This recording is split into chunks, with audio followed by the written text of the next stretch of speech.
श्री राधा कृष्णाभ्याम नमः। भगवान श्री कृष्ण की कथाओं का आश्रय लेने वाले भक्त जनों, मैं संध्या रानी महात्मा वेद व्यास जी एवं गुरुजनों की आज्ञा से श्रीमद् भागवत महापुराण के अष्टम स्कंद के अध्याय 24 को प्रारंभ करती हूँ। अध्याय 24 भगवान के मत्स्य अवतार की कथा। राजा परीक्षित ने पूछा, भगवान के कर्म बड़े अद्भुत हैं। उन्होंने एक बार अपनी योग माया से मत्स्य अवतार धारण करके बड़ी सुंदर लीला की थी। मैं उनके उसी अवतार की कथा सुनना चाहता हूँ। श्री सुखदेव जी कहते हैं, परीक्षित, यूं तो भगवान सबके एकमात्र प्रभु हैं, फिर भी वे गौ, ब्राह्मण, देवता, साधु, वेद, धर्म और अर्थ की रक्षा के लिए शरीर धारण किया करते हैं।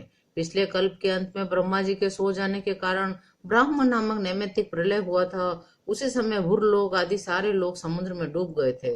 प्रलय काल आ जाने के कारण ब्रह्मा जी को नींद आ रही थी, वे सोना चाहते थे। उसी समय वेद उनके मुख से निकल पड़े और उनके पास ही रहने वाले हयग्रीव नामक बलि दैत्य ने उन्हें योग बल से चुरा लिया।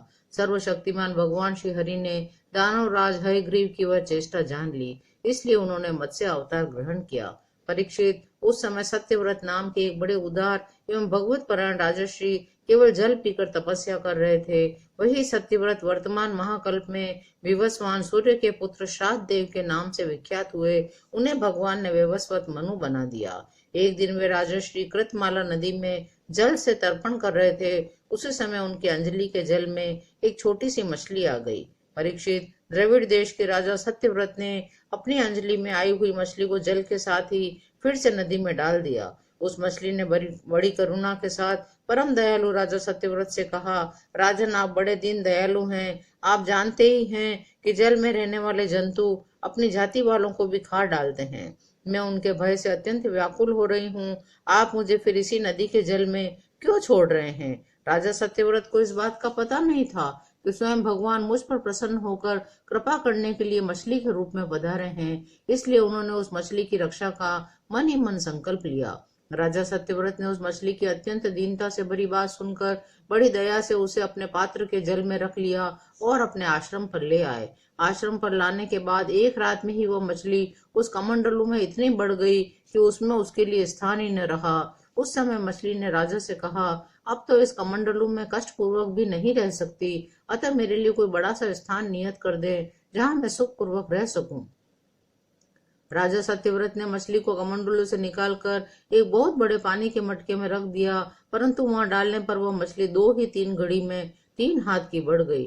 फिर उसने राजा सत्यव्रत से कहा, राजन, अब यह मटका भी मेरे लिए पर्याप्त नहीं है, इसमें मैं सुख पूर्वक नहीं रह सकती। मैं तुम्हारी शरण में हूँ, इसलिए मेरे रहने योग्य कोई बड़ा सा स्थान मुझे दो। सत्यव्रत ने वहां से उस मछली को उठाकर एक सरोवर में डाल दिया, परंतु वह थोड़ी ही देर में इतनी बढ़ गई, उसने एक महामत्स्य का आकार धारण कर उस सरोवर के जल को घेर लिया और तब बोली, राजन, मैं जलचर प्राणी हूँ, इस सरोवर का जल भी मेरे सुख पूर्वक रहने के लिए पर्याप्त नहीं है, इसलिए आप मेरी रक्षा कीजिए और मुझे किसी अगाध सरोवर में रख दीजिए। मत्स्य भगवान के इस प्रकार कहने पर वे एक एक करके उन्हें कई अटूट जल वाले सरोवरों में ले गए, परंतु जितना बड़ा सरोवर होता गया उतने ही बड़े वे बन जाते। अंत में उन्होंने उस लीला मत्स्य को समुद्र में छोड़ दिया। समुद्र में डालते समय मत्स्य भगवान ने सत्यव्रत से कहा, वीर, समुद्र में बड़े बड़े बलि, मगर आदि रहते हैं, वे मुझे खा जाएंगे, इसलिए आप मुझे समुद्र के जल में मत छोड़िए।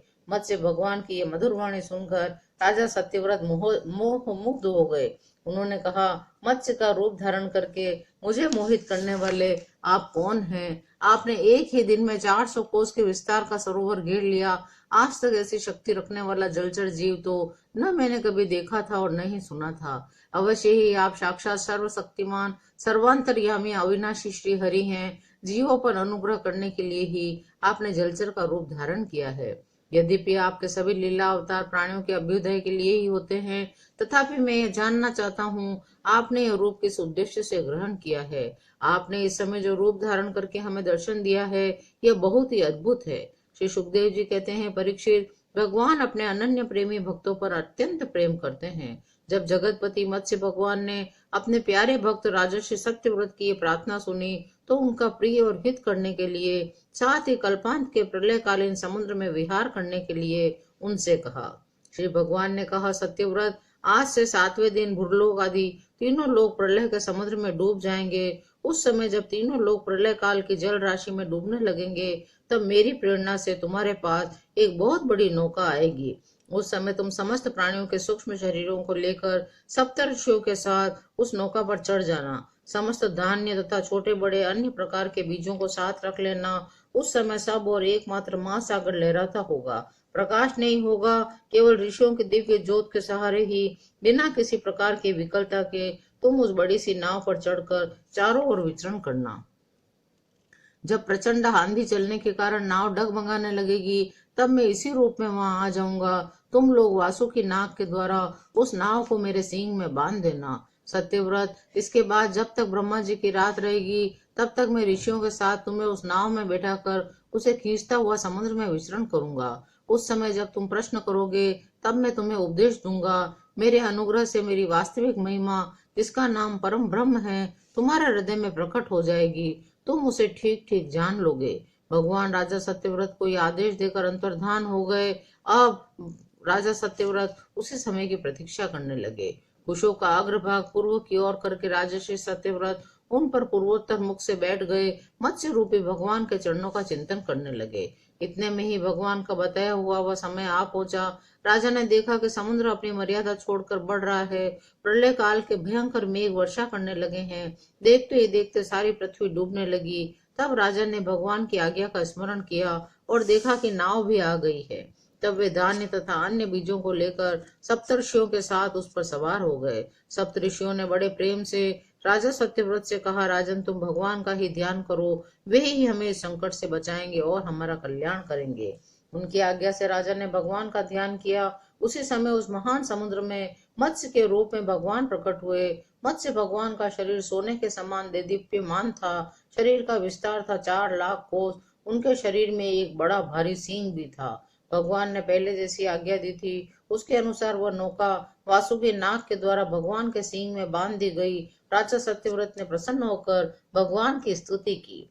प्रभु, संसार के जीवों का आत्मज्ञान अनादि अविद्या से ढक गया है। इसी कारण वे संसार के अनेक क्लेशों के भार से पीड़ित हो रहे हैं। जब अनायास ही आपके अनुग्रह से वे आपकी शरण में पहुंच जाते हैं, तब आपको प्राप्त कर लेते हैं। इसलिए हमें बंधन से छुड़ाकर वास्तविक मुक्ति देने वाले परम गुरु आप ही हैं। यह जीव अज्ञानी है, अपने ही कर्मों से बंधा हुआ है। वह सुख की इच्छा से दुखप्रद कर्मों का अनुष्ठान करता है, जिनकी सेवा से उसका यह अज्ञान नष्ट हो जाता है। वे ही मेरे परम गुरु। आप मेरे हृदय की गांठ काट दें। आप सर्वशक्तिमान अविनाशी प्रभु ही हमारे गुरुजनों के भी परम गुरु हैं, अतः आप भी हमारे भी गुरु बने।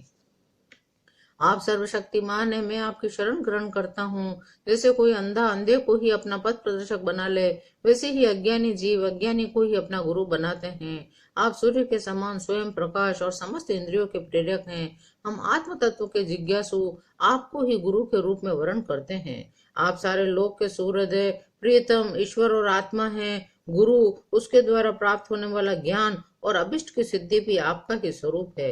फिर भी कामनाओं के बंधन में जकड़े जाकर लोग अंधे हो रहे हैं। उन्हें इस बात का पता ही नहीं है कि आप उनके हृदय में ही विराजमान हैं। आप देवताओं के भी आराध्य देव, परम पूजनीय परमेश्वर हैं। मैं आपसे ज्ञान प्राप्त करने के लिए आपकी शरण में आया हूँ। श्री सुखदेव जी कहते हैं, परीक्षित, जब राजा सत्यव्रत ने इस प्रकार प्रार्थना की, तब मत्स्य रूपधारी पुरुषोत्तम भगवान ने प्रलय के समुद्र में विहार करते हुए उन्हें आत्म तत्व का उपदेश किया। भगवान ने राजर्षि सत्यव्रत को अपने स्वरूप के संपूर्ण रहस्य का वर्णन करते हुए ज्ञान, भक्ति और कर्म योग से परिपूर्ण दिव्य पुराण का उपदेश किया, जिसको मत्स्य पुराण कहते हैं। सत्यव्रत ने ऋषियों के साथ नाव में बैठे हुए ही संदेह रहित होकर भगवान के द्वारा उपदिष्ट सनातन ब्रह्म स्वरूप आत्म तत्व का श्रवण किया। इसके बाद जब पिछले प्रलय का अंत हो गया, ब्रह्मा जी की नींद टूटी, तब भगवान ने हयग्रीव असुर को मारकर उससे वेद छीन लिए और ब्रह्मा जी को दे दिए। भगवान की कृपा से राजा सत्यव्रत ज्ञान और विज्ञान से संयुक्त होकर इस कल्प में वैवस्वत मनु हुए। अपनी योग माया से मत्स्य रूप धारण करने वाले भगवान विष्णु और राजर्षि सत्यव्रत का यह संवाद एवं श्रेष्ठ आख्यान सुनकर मनुष्य सब प्रकार के पापों से मुक्त हो जाता है। जो मनुष्य भगवान के इस अवतार का प्रतिदिन कीर्तन करता है, उसके सारे संकल्प सिद्ध हो जाते हैं और उसे परम गति की प्राप्ति होती है। भगवान ने हयग्रीव दैत्य जब प्रलयकालीन समुद्र में जब ब्रह्मा जी सो गए थे, उनकी सृष्टि शक्ति लुप्त हो चुकी थी। उस समय उनके मुख से निकली हुई श्रुतियों को चुराकर हयग्रीव दैत्य पाताल में ले गया था। भगवान ने उसे मारकर वे श्रुतियां ब्रह्मा जी को लौटा दी एवं सत्यव्रत तथा सप्त ऋषियों को ब्रह्म तत्व का उपदेश किया। उन समस्त जगत के परम कारण लीला मत से भगवान को मैं नमस्कार करता हूँ। 8वां स्कंद यहीं समाप्त होता है। शेष अगले अंकों में। जय श्री कृष्ण।